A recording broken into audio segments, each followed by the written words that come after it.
3 राज्यों में जीत का परचम लहराया, फिर भी बीजेपी के हाथ कुछ ना आया।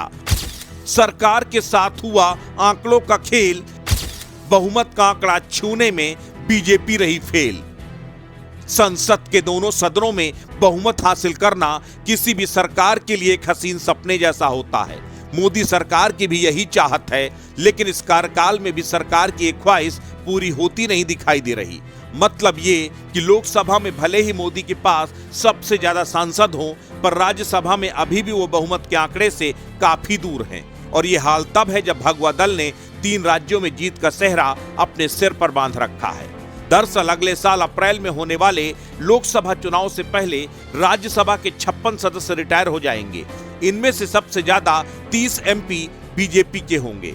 इस समय राज्यसभा में कुल सांसदों की संख्या 239 है, जिसमें सबसे ज्यादा 93 सांसद बीजेपी के पास हैं, जबकि 30 सांसदों के साथ कांग्रेस दूसरे नंबर पर।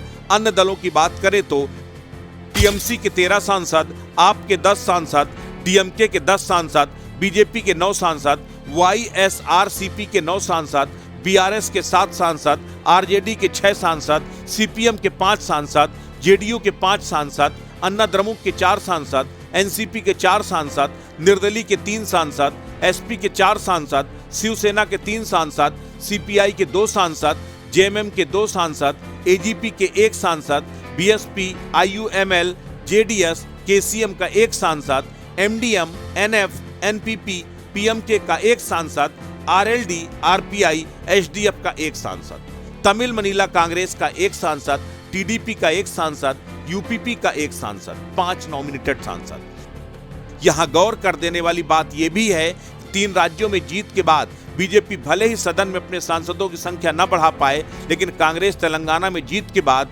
2 और सांसदों को राज्यसभा भेजने की स्थिति में आ गई है।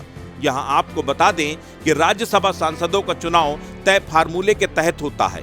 इसका सीधा सा मतलब ये है कि जिस भी पार्टी के पास विधायकों की संख्या ज्यादा होती है, उस पार्टी को उच्च सदन में उतनी ही जगह मिल जाती है। राज्यसभा सांसदों के चुनाव की प्रक्रिया आम चुनाव से अलग होती है। राज्यसभा के सदस्य अप्रत्यक्ष रूप से चुने जाते हैं, यानी जनता उन्हें सीधे तौर पर नहीं चुनती, बल्कि जनता द्वारा चुने गए विधायक राज्यसभा के सदस्य चुनते हैं। राज्यसभा चुनाव में जीत के लिए कितने वोटों की जरूरत होती है, ये भी पहले से ही तय होता है। वोटों की संख्या, कुल विधायकों की संख्या, राज्यसभा सीटों की संख्या के आधार पर इसे कैलकुलेट किया जाता है।